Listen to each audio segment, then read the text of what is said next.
Nossas crianças, abra a sua Bíblia, meu irmão, minha irmã. Primeira carta de Pedro.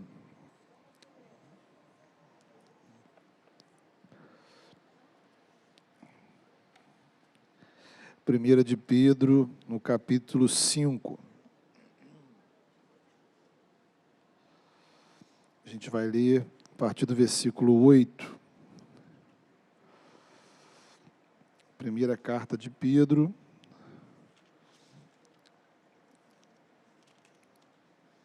capítulo de número 5.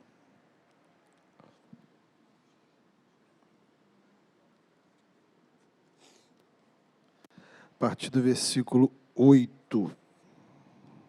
Texto que já está aí projetado, você pode acompanhar, mas sempre, se você tiver sua Bíblia com você, a oportunidade de abri-la é importante. Diz assim, palavra de Deus: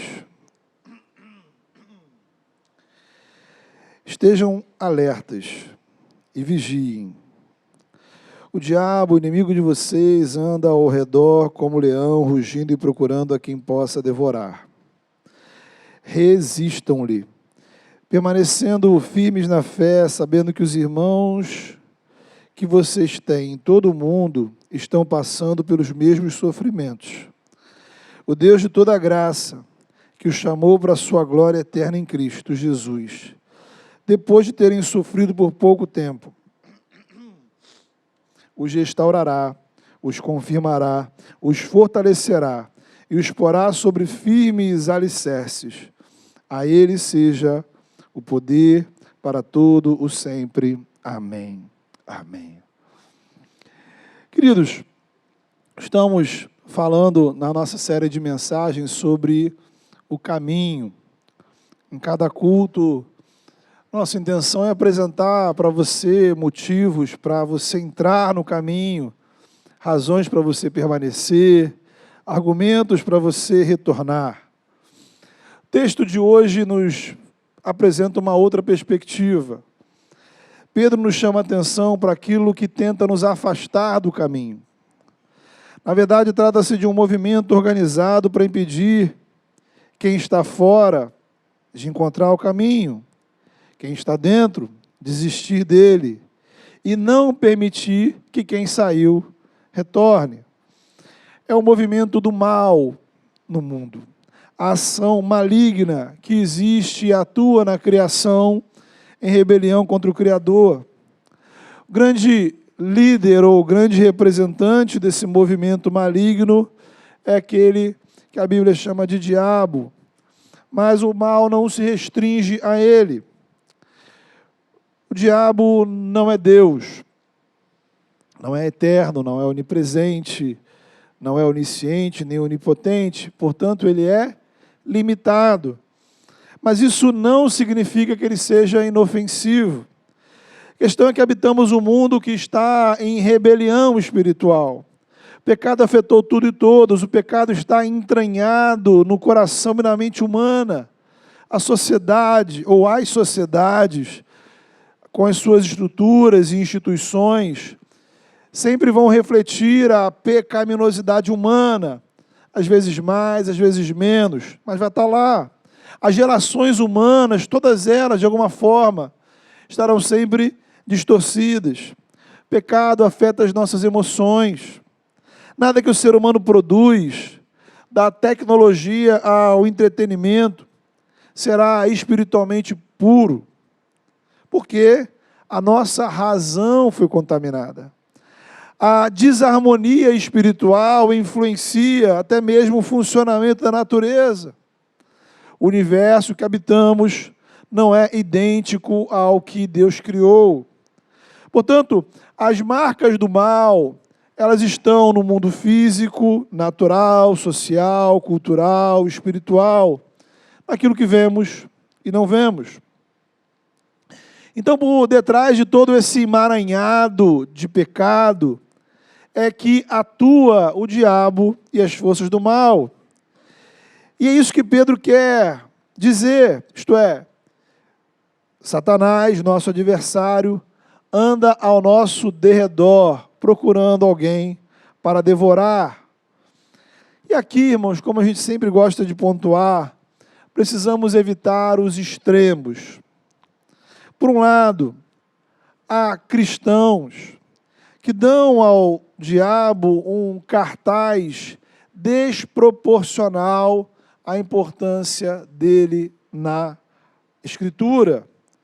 Então, há igrejas por aí que o diabo é o centro das atenções, se fala mais dele do que de Jesus. Tudo de ruim que acontece na nossa vida, a culpa é lá do capiroto.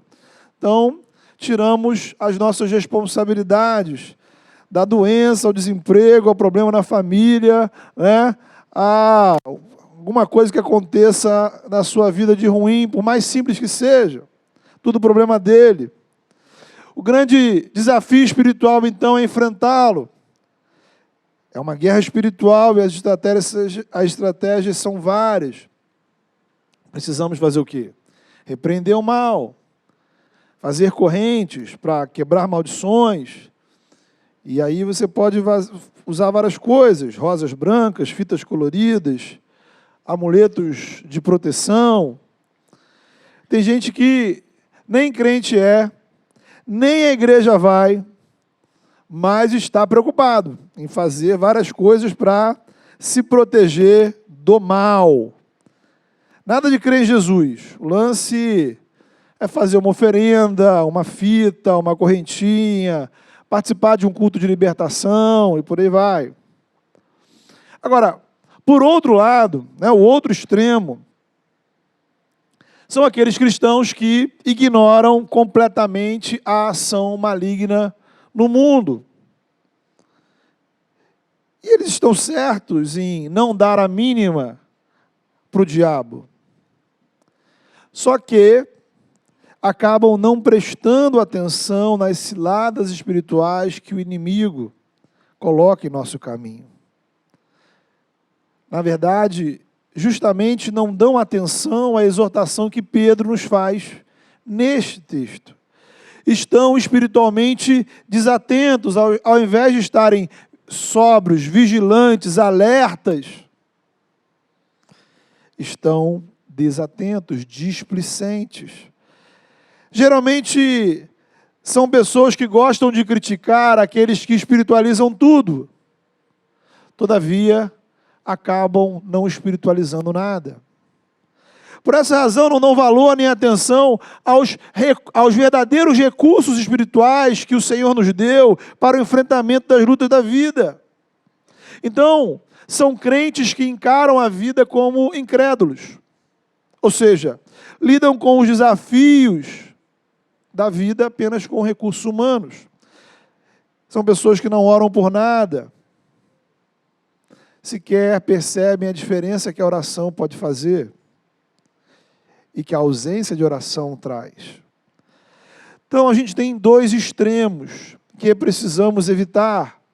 Não podemos supervalorizar as forças do mal, Satanás, como se ele fosse um adversário de Deus.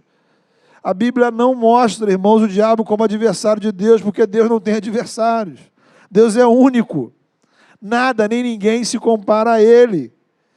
Satanás é criatura e Deus é o Criador, Deus é soberano, Satanás é limitado. E além disso, Deus enviou ao mundo o seu Filho para vencer todas as formas do mal. Então, Satanás ele é um adversário para nós, mas um adversário já derrotado em Cristo Jesus. O Evangelho é muito claro em relação a isso. Porém, todavia, quando estamos fora de Cristo, quando estamos fora do caminho, estamos expostos à influência maligna no mundo. A partir do momento que eu coloco a minha fé em Jesus, eu experimento libertação. Jesus vai dizer, se eu vos libertar, verdadeiramente sereis livres. Somos mais que vencedores em Cristo Jesus. Primeira carta de João deixa isso claro para a gente, lá no capítulo 5. Vai dizer lá, o mundo todo, veja você, está sob influência do maligno. Mas sabemos que somos de Deus. E essa é a vitória que vence o mundo. A nossa fé. Quem é que vence o mundo? Pergunta João. Somente aquele que crê que Jesus é o Filho de Deus. Portanto, A partir do momento que a graça de Deus nos alcança, quando confessamos Jesus como Senhor, somos selados pelo Espírito Santo, passamos a ser propriedade exclusiva de Deus, diabo nenhum tem autoridade sobre a nossa vida, irmãos. Quando estamos no caminho, a nossa proteção espiritual é o sangue de Cristo Jesus sobre nós. Uma das bobagens que se dizem por aí hoje em dia é um papo de a gente não dar legalidade espiritual ao diabo. Não sei se você ouviu isso. Então, porque se a gente fizer isso ou fizer aquilo outro, a gente vai estar dando legalidade espiritual para o mal agir na nossa vida e nossa família. Bobagem, irmãos. Bobagem. Na verdade, a verdade bíblica é que nem eu mesmo tenho autoridade espiritual sobre a minha vida. Como é que eu posso dar legalidade ou não a Satanás? A autoridade espiritual da minha vida é Jesus. É o sangue dele que está sobre a minha vida. É o Espírito Santo que atua sobre mim. É a identidade que eu recebi pela graça, a participação no povo da aliança. O apóstolo Paulo nos explica isso claramente. 1 Coríntios 6, quando ele diz: vocês foram comprados por alto preço. O corpo de vocês é santuário do Espírito Santo, que lhes foi dado por Deus, e vocês não pertencem a si mesmos. Não somos de nós mesmos, somos de Deus. Então, não foi eu que dei legalidade para Deus agir na minha vida. Deus não me perguntou nada. Ele me salvou, ponto. Ele é o meu Criador, Ele é soberano. Ele me resgatou do pecado e me adotou como filho. Eu não preciso quebrar maldições. Todas as maldições contra a minha vida foram quebradas na cruz. Eu não preciso de amuletos para me proteger. Eu não preciso de santos ou espíritos para me proteger. Quem está no caminho do Evangelho não tem medo do diabo, nem de inveja, olho gordo, superstição, nem de qualquer tipo de despacho, trabalho espiritual que alguém possa fazer contra você. Larga a mão disso. Jesus falou que Ele iria edificar a sua igreja sobre o fundamento dos apóstolos, e as portas do inferno não iriam prevalecer contra ela. Então não é a igreja que tem medo do inferno, é o inferno que precisa ter medo da igreja. É o inverso. Por um lado, como já dissemos, e o texto é claro sobre isso, não podemos fingir que o mal não existe. Existe sim. Precisamos ter clareza sobre isso. Uma atuação maligna ao nosso redor, querendo nos destruir. E a orientação de Pedro é que a gente não pode ignorar essa ameaça, como se fosse algo sem importância. Tampouco a gente não vai se esconder debaixo de uma cama, segurando uma cruz, um galho de arruda, para se proteger do mal. Então há algumas perspectivas sobre esse assunto que nós devemos pontuar. Eu queria destacar com você nessa manhã. Em primeiro lugar, tem a ver com as pessoas. Pessoas usadas pelo mal contra as nossas vidas. Como é que nós lidamos com elas?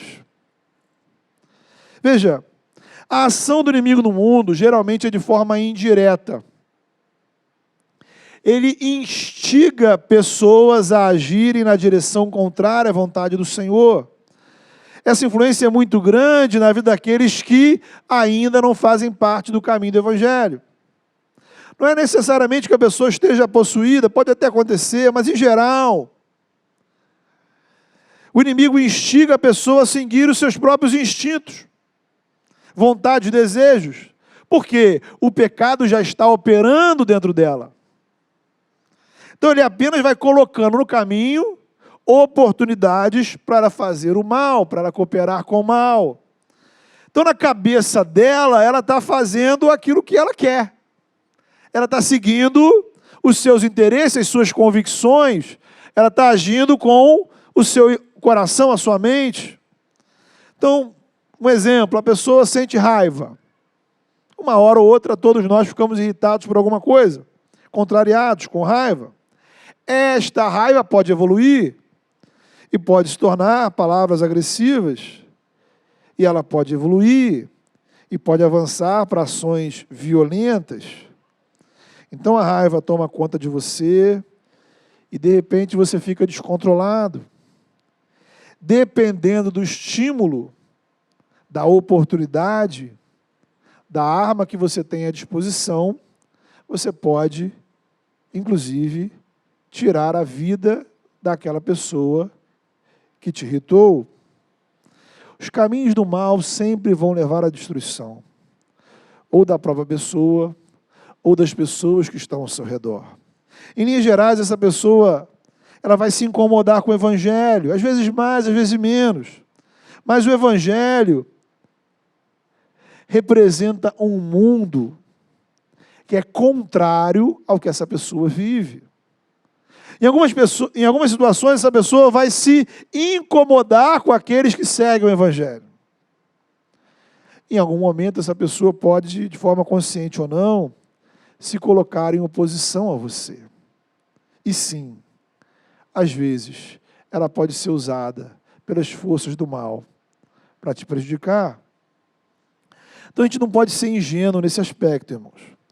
Jesus deixou isso claro em João capítulo 15.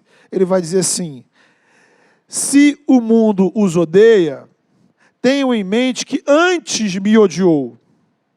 Se vocês pertencessem ao mundo, ele os amaria. Todavia, vocês não são do mundo, mas eu os escolhi tirando-os do mundo, por isso o mundo os odeia. Se me perseguiram, também perseguirão vocês. Então, meu querido irmão, minha querida irmã, você é uma pessoa legal, você é uma pessoa de bem, você é uma pessoa bacana, você é uma pessoa simpática, você é uma pessoa que vem na igreja. Mas há pessoas que querem o seu mal. Há pessoas que querem te prejudicar. Há pessoas que querem ver você fora da igreja. Há pessoas que não queriam que você estivesse aqui hoje. Há pessoas que querem destruir seu casamento, querem destruir sua família. Há pessoas que querem tirar nossos filhos da igreja. Há pessoas que não querem que os nossos jovens e adolescentes permaneçam na igreja. Há pessoas que querem ver a nossa miséria, a nossa desgraça. Há pessoas que querem nos confundir. Há pessoas torcendo para a igreja dar errado, torcendo para a sua vida diante de Deus dar errado. E há pessoas tentando trabalhar nessa direção. Estas pessoas existem. Elas existem. Como lidar com elas? Dois princípios que o Evangelho nos traz. Primeiro, não é nada disso que você está pensando. Não é nada disso que você tem vontade de fazer. Em primeiro lugar, devemos orar em favor delas. Devemos demonstrar amor por elas. Jesus vai dizer: vocês ouviram o que foi dito? No passado, ame o seu próximo e odeie o seu inimigo, mas eu lhes digo, amem os seus inimigos. E orem por aqueles que os perseguem. Então Jesus falou, ó, essa pessoa que quer o seu mal, essa pessoa que quer te destruir, essa pessoa que quer te prejudicar, você vai fazer o quê? Você vai orar por ela. Você vai demonstrar amor por ela. Se amarem apenas aqueles que os amam, que recompensa receberão. Então, irmão, nós não enfrentamos o mal com o mal. O apóstolo Paulo fala isso para a gente. Enfrentamos o mal com bondade, misericórdia, graça, compartilhando o Evangelho em palavras, testemunhando em ações. Porque a nossa expectativa e oração é que aqueles que estão hoje sob influência do mal sejam libertos, se convertam e passem a fazer parte do mesmo caminho. Aí tem umas histórias, pastor, mas e se eu receber uma pessoa com energias negativas na minha casa? Quer dizer que você vai abençoar essa pessoa. Mas no meu trabalho tem um clima carregado por causa de fulano. Então cabe a você descarregar esse clima, meu irmão. E se a pessoa me oferecer um doce consagrado ao demônio das 7 encruzilhadas?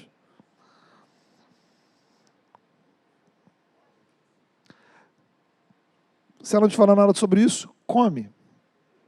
Se não quiser, traz para mim que eu como. De boa. Não joga fora. Tem tanta gente precisando de comida. Então, irmãos, a luz não tem medo das trevas. Lembre-se, trevas alguma tem autoridade sobre a minha vida. Já falamos isso várias e várias vezes aqui em nossa igreja. O não cristão não é o nosso inimigo, em hipótese alguma. O não cristão sempre vai ser o nosso alvo missionário. Os praticantes de outras religiões precisam se sentir amados por nós. Eles precisam se sentir constrangidos diante de tanto amor, porque a nossa luta não é contra carne e sangue. Não trazemos ou não implantamos o reino de Deus matando incrédulos. Isso nunca foi evangelho, nunca foi cristianismo. Pessoas querem o nosso mal? Sim, é verdade. Queriam o mal de Jesus, ora, né? Então, e nós precisamos querer o bem das pessoas que querem o nosso mal. O nome disso é evangelho. Precisamos orar pela conversão delas. Precisamos orar para que o nosso coração seja convertido em relação a essas pessoas. Eu sei, né? Tem gente difícil. Tem gente difícil pra caramba de amar. Então, se você tem dificuldade de orar por alguém, de amar alguém, sabe o que você faz? Ora por isso. Ora pela sua dificuldade de oração. É a única solução. Então, primeira maneira da gente lidar com essas pessoas que querem o nosso mal é orando por elas e demonstrando amor para com elas. Segunda estratégia é o discernimento. Jesus também nos orientou nesse sentido. Ele vai dizer: eu estou enviando vocês como ovelhas entre lobos. Veja, Jesus não engana ninguém, né? Ele é muito claro, olha, vocês são as ovelhas e tem os lobos. Então o lobo quer o mal contra a ovelha, é isso aí. Ele vai dizer, portanto, sejam prudentes como as serpentes e simples como as pombas. Então agir com amor e bondade não é ser bobo ou ingênuo. Se eu sei que uma pessoa do meu trabalho quer me prejudicar, eu preciso ser prudente para não cair em ciladas que ela pode armar contra mim. Simples. Se eu sei que eu tenho um vizinho ou um conhecido que tem uma inclinação ao mal, eu serei prudente no trato com essa pessoa, prudente no que eu vou falar, prudente no que eu vou fazer. Se tem alguém querendo prejudicar o meu ministério, a igreja, eu preciso estar atento, vigilante aos meus passos, porque eu sei que eu estou sendo observado. Nesse sentido, é absolutamente sábio a gente manter distância, certa distância, de certas pessoas e de certas situações, de certos lugares, de certos negócios. Tanto para não permitir que tal pessoa me prejudique, quanto para perceber o meu limite de resistir ao mal. Até onde eu posso ir e não ser influenciado. Todos nós temos um limite, irmãos. Todos nós temos. Uns maior, outros menor, uns para alguma coisa, outros para outra coisa. Cada um tem que saber o seu. Não julgue se o irmão ao seu lado tem um limite menor que o seu. Você também tem limites. Talvez você ainda não tenha consciência deles. Então, nosso primeiro tópico, irmãos, é o cuidado de como nós vamos nos relacionar com as pessoas que podem ser usadas pelo mal contra nós. Segundo tópico é o tópico da vigilância. O texto grego, onde essa carta foi escrita, o autor utiliza dois verbos no imperativo, no início do versículo 8, quando ele fala, estejam alertas e vigiem. Estão no imperativo porque não são uma opção. Não é o tipo de coisa assim, poxa, talvez, olha, de vez em quando você precisa ficar alerta, sabe? Assim, alguns meses do ano, algumas semanas, alguns períodos. Não. Vigilância é uma disciplina espiritual. O tempo todo o Novo Testamento vai apontar essa direção para a gente. Jesus exortou, vigiai e orai para que não entreis em tentação. Então, qual é o caminho? Qual é o conselho de Jesus para você não entrar em tentação? Vigiar e orar. E aí, cuidado, porque talvez você pense, mas eu estou tranquilo. Eu desvio da tentação sem vigiar e orar, porque na verdade talvez você já caiu na tentação e não sabe. Você está dentro dela. Ela já está operando na sua vida, você já cedeu.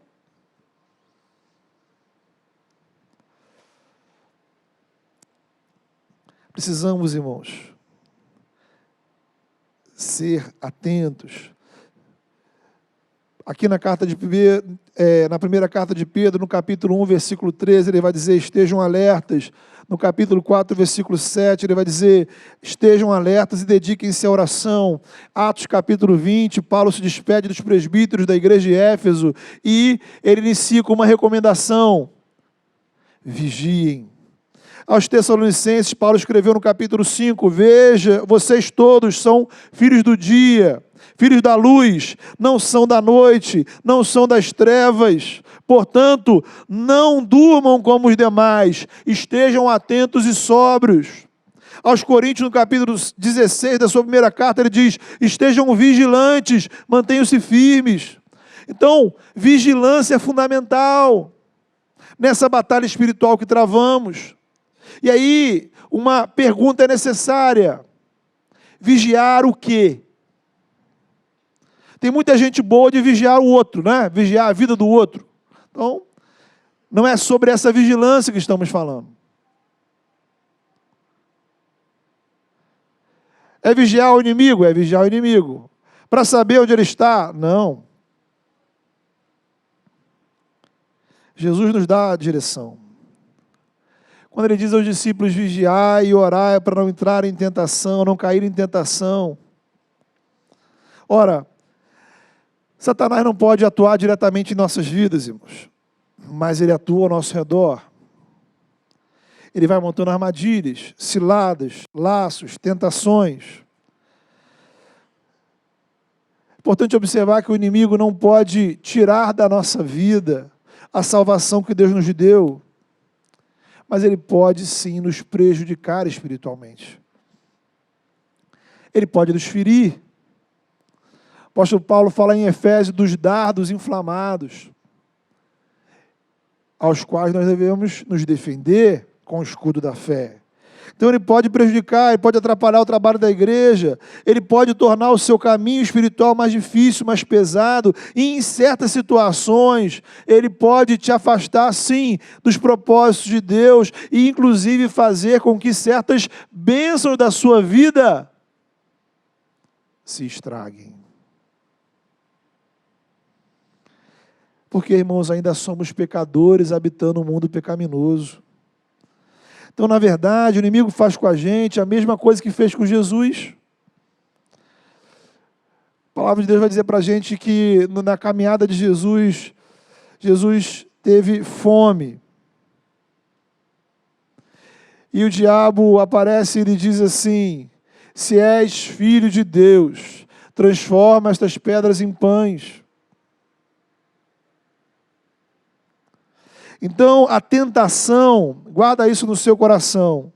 Tentação é sempre uma forma de saciar uma necessidade legítima de uma forma ilegítima, de uma forma fora da vontade de Deus. Então, ter fome não é pecado. Saciar a fome não é pecado. Mas há formas de saciar a minha fome que podem ser pecaminosas. Existe sempre uma forma certa de saciar nossos desejos e vontades. E nesse mundo, nessa vida, há desejos e vontades que nunca serão saciados. E a gente precisa conviver com eles. Agora, observe a dinâmica da tentação. Jesus estava com fome, o diabo não diz para ele assim: olha, transforma essas pedras num carro. Transforma essas pedras num telefone. Transforma essas pedras numa cachoeira. Fome, comida, necessidade. Por isso eu preciso vigiar e orar. Vigiar o quê? Não é vigiar o diabo. É vigiar os meus próprios desejos. É vigiar as minhas vontades. É vigiar os meus pensamentos. É vigiar os meus sonhos. É vigiar as minhas ambições. É orar a respeito disso. É vigiar cada oportunidade que me é oferecida. Daí, às vezes, negar-se a si mesmo. O que é negar-se a si mesmo? É dizer não à sua própria vontade e desejo. Você quer, mas você não vai realizar. Você não vai fazer, você não vai satisfazer a sua própria vontade. Por quê? Porque essa não é a vontade de Deus. Ponto.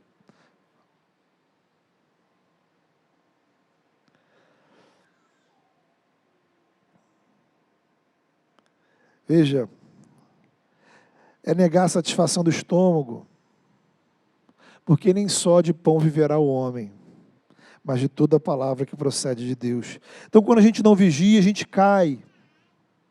Quando a gente cai, a gente peca. Quando a gente peca, a gente sofre. Geramos sofrimento para a gente, para o outro. Prejudicamos o reino. Há pessoas fora do caminho, porque não vigiaram. Então o inimigo está ao seu redor, te oferecendo oportunidades.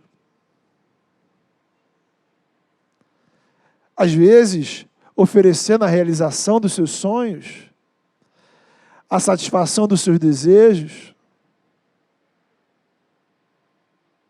para te afastar do caminho.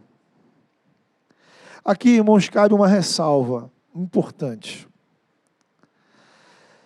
Essa realidade espiritual mais ampla me ensina algo que eu vejo que a gente não tem prestado muita atenção, especialmente nessa época de redes sociais. Quando estoura um escândalo em uma igreja qualquer, os únicos que devem comemorar isso, irmãos, são aqueles que estão no inferno. Infelizmente, muitos cristãos têm caído nessa cilada, especialmente na internet, mas também no dia a dia da igreja local. Se o pastor de uma igreja famosa, a respeito da qual nós não concordamos com a teologia, é pego em algum escândalo, aí a gente vê uma galera cristã comemorando, como se o seu time tivesse feito o gol do título. Bem, irmãos, eu não sei se existe alguma Bíblia diferente, que eu não li ainda, né? Mas acho que eu li, e eu já li ela toda, a Bíblia toda, várias vezes. eu não consigo encontrar nenhum motivo de celebração, de alegria em um escândalo religioso. Ao contrário, Jesus vai dizer: ai daqueles por meio de quem vem o escândalo. Ai. Existe algo pior. Pior. Irmãos que ficam felizes quando certas pessoas saem da igreja. Então, vou dizer para você com todas as letras. Nesse caso, você está rindo juntamente com os demônios. Você e os demônios estão felizes. Só vocês. Veja, eu nem sequer estou afirmando que essas coisas acontecem por ação maligna. Ao contrário, a Bíblia é clara sobre isso. Às vezes, quem tira a pessoa do ministério, quem tira a pessoa da igreja, quem faz ministérios dar errado, quem faz a igreja fechar, às vezes é o próprio Deus.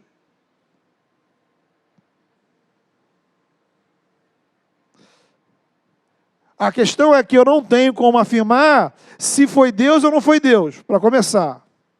E mesmo se for Deus, isso não é motivo de celebração, mas de tristeza, reflexão e oração.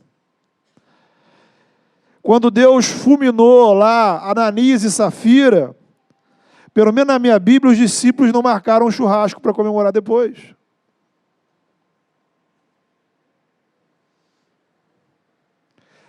O apóstolo Paulo fala com tristeza dos obreiros que lhe abandonaram, das pessoas que desistiram. Então, meu irmão, minha irmã, cuidado, porque você pode estar participando da comemoração errada, da festa errada, da celebração errada.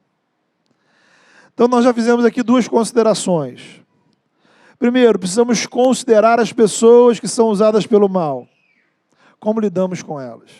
Segundo, considerar a vigilância para não cairmos em tentação, porque as tentações virão. Diferentes tentações. Em terceiro lugar, precisamos considerar a necessidade da perseverança. O inimigo pode nos atacar de duas maneiras. Ele sempre vai usar circunstâncias ao nosso redor. Às vezes, ele vai nos atacar com circunstâncias positivas. Às vezes, ele vai nos atacar com circunstâncias negativas. Aquela história, sabe? De repente, seus desejos são realizados e você ficou tão ocupado, são tantas tarefas, tantas coisas para fazer, que a sua comunhão com Deus ficou de lado.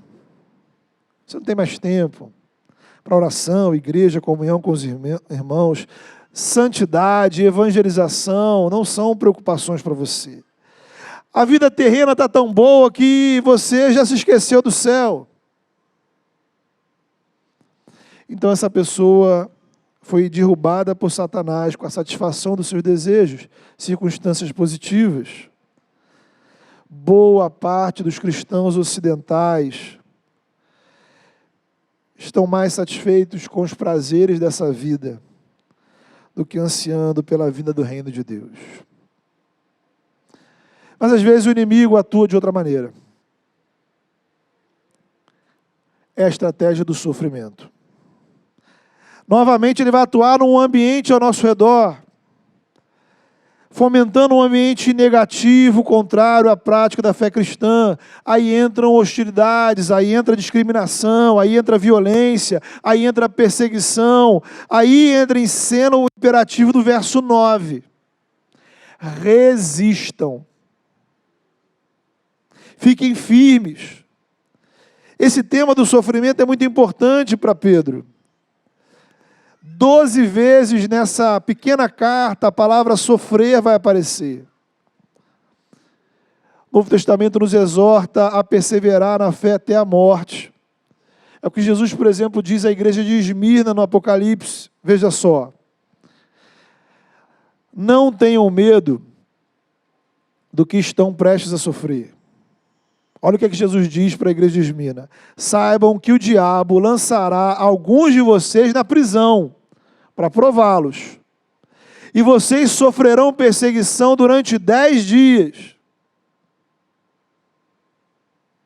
Seja fiel até a morte, e lhe darei a coroa da vida. É um modelo de Jesus. O próprio Pedro chama atenção para isso. Jesus sofreu, nos deixou exemplo. Olha que interessante quando ele diz: irmãos que vocês têm no mundo inteiro estão atravessando esses sofrimentos. Então, irmãos, a gente não está falando aqui de uma realidade do passado, de uma realidade lá do primeiro século. É o que acontece hoje.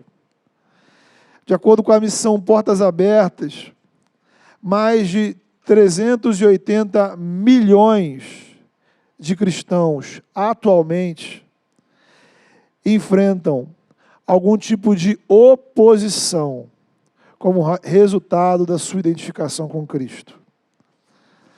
Aí tem vários tipos, né? Há 13 países do mundo que são classificados como tendo perseguição extrema contra os cristãos. Isto é quando, além da proibição legal para o funcionamento da igreja, há a ameaça da violência para aqueles que se identificam com o cristianismo. Esses 3 países são Coreia do Norte, Somália, Iêmen, Líbia, Sudão, Eritreia, Nigéria, Paquistão, Irã, Afeganistão, Índia, Arábia Saudita, Mianmar. Há cristãos lá, irmãos nossos, e nós precisamos orar por eles. Orar não apenas pelo fim da violência, pelo fim das proibições, mas, como vimos, pela conversão dos perseguidores, pela perseverança dos cristãos. E irmãos, é óbvio que há causas políticas, econômicas, históricas, culturais, por detrás de todos esses acontecimentos. E aí entra o discernimento. Existe também uma causa espiritual, o inimigo que atua ao nosso derredor, para que através da intimidação, do medo, das ameaças, as pessoas desistam do caminho. Então existe sim, irmãos, essa batalha espiritual. Ela não pode ser ignorada. Então não é que, poxa, a pessoa que está lá em Mianmar, no Paquistão, será que é mais difícil para ela ser cristão lá do que no Brasil? É aí que a gente precisa refletir. Talvez sim, talvez não. É muito mais difícil lá a gente fazer isso aqui. Mas, como é que eu meço? Como é que a gente mede a vida espiritual de alguém? Será que a vida espiritual da igreja brasileira é mais consistente, mais firme, mais embasada, mais comprometida, mais santificada do que a vida espiritual desses irmãos que precisam se reunir em secreto para não serem presos? Então não quer dizer que aqui está fácil, lá está difícil, aqui está fácil. A questão é que, seja quando tudo parece estar bem, ou seja, quando tudo parece estar mal, existe uma ação do inimigo contra a gente. Eu preciso vigiar. Eu preciso vigiar quando eu tenho a liberdade de ir e vir ao culto e ainda assim eu não venho. Eu preciso vigiar quando eu tenho que sair de casa e posso ser preso. E a minha família pode ser presa. Então, vigilância espiritual precisa ser constante na vida cristã. e a gente muitas vezes não tem dado a devida atenção. Temos um inimigo no singular, e as armas que usamos são espirituais. Testemunho, pregação do Evangelho, vigilância, oração, discernimento, perseverança. Então convido você a fechar os seus olhos nessa hora e a colocar a sua vida diante do Senhor.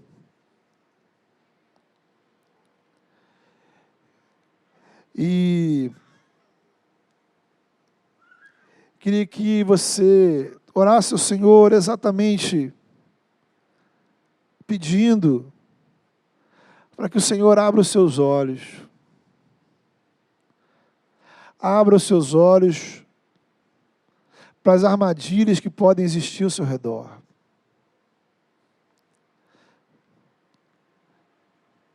Abra os seus olhos e te dê discernimento espiritual.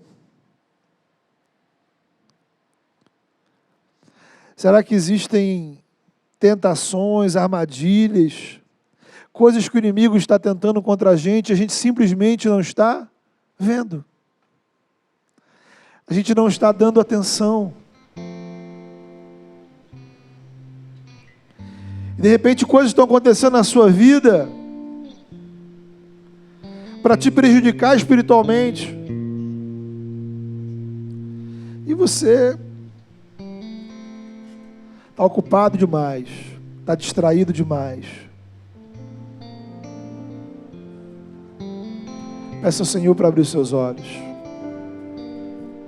Peça ao Senhor para te dar discernimento. Peça ao Senhor sabedoria para fugir da aparência do mal, para fugir das armadilhas do inimigo, para vigiar os seus próprios desejos, vontades, sonhos, para dizer não a si mesmo, para saber esperar a vontade de Deus sobre a sua vida, para se afastar de certas situações e pessoas, para agir com amor e graça sobre todas as pessoas, para perseverar e resistir diante do sofrimento, da dificuldade, dos problemas, para não abrir mão da sua fé e da sua fidelidade ao Senhor, mesmo quando tudo ao seu redor parece caótico.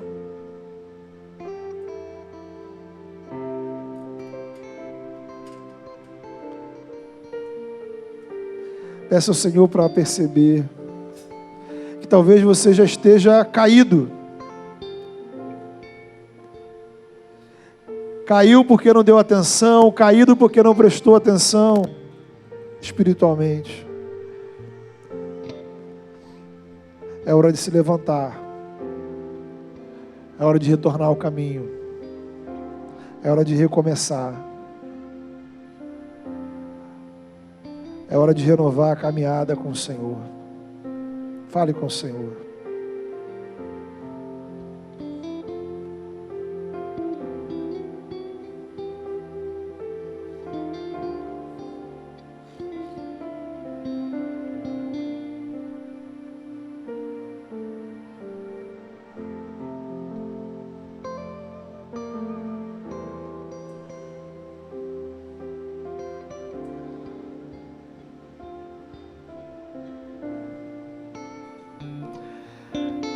Senhor Deus e Pai, vem com graça, Senhor. Vem com graça sobre as nossas vidas.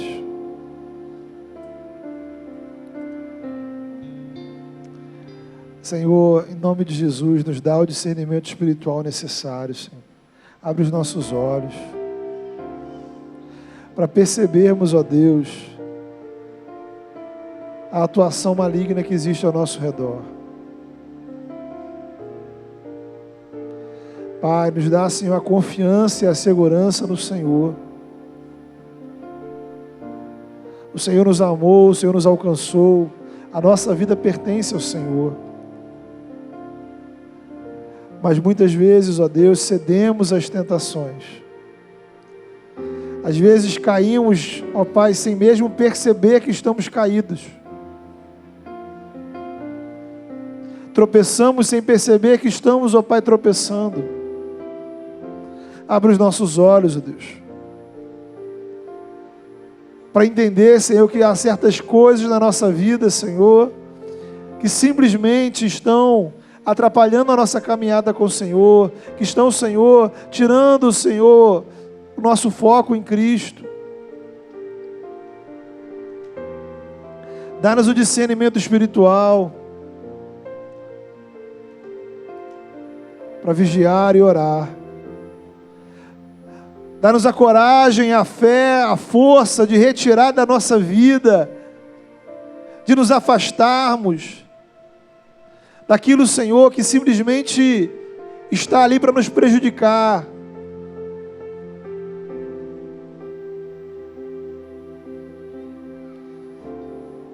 Peço ao Senhor, ó Pai, que venha com graça, Senhor, sobre aqueles que se sentem caídos, aqueles, ó Pai, que sabem, Senhor, que não foram atentos e se envolveram em situações, ó Pai, que atrapalharam a sua caminhada com o Senhor. Que nessa hora, ó Pai, muito mais do que a acusação do inimigo, eles sintam, Senhor, o perdão e a graça do Senhor sobre a vida deles. Que eles sintam, Senhor, o teu amor. Que eles lembrem, Senhor, e sintam a convicção de que há perdão pleno e total para a vida deles em Jesus Cristo, e de que nada, nem ninguém pode separá-los do teu amor, nem eles mesmos, nem os seus erros. Então que eles possam, Senhor, do Senhor, receber graça para recomeçar, para retomar a caminhada, para se levantar. Ajuda, Senhor, aqueles, ó Deus, que têm enfrentado lutas, ó Deus. Lutas diversas, lutas familiares, lutas na área da saúde, lutas financeiras, lutas emocionais.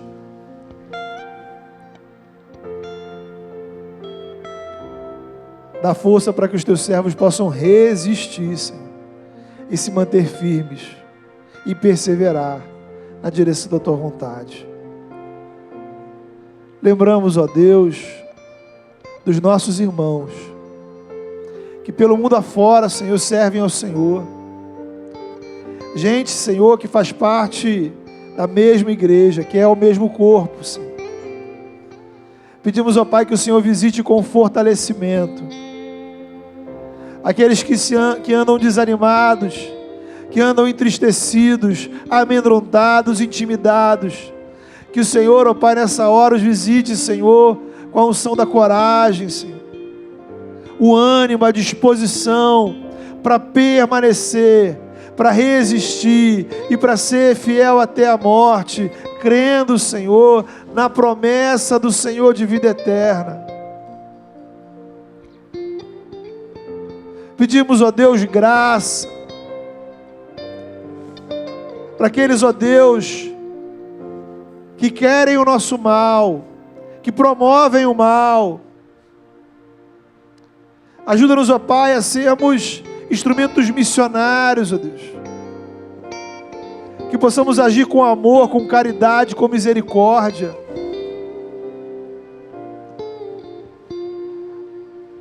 Em nome de Jesus, ó Deus. Atua com graça, protege e fortalece, Senhor, aqueles que estão sendo perseguidos, ó Deus. Reprime, Senhor, a ação do mal no mundo. Livra-nos do mal. Manifesta o teu reino. Venha o teu reino, Senhor. Faz o teu reino presente entre nós. E nos dê graça de andar em fidelidade diante do Senhor, na tua presença, como discípulos de Cristo, seja nas circunstâncias positivas ou nas negativas, olhando firmemente para o autor e consumador da nossa fé. Em nome de Jesus. Amém.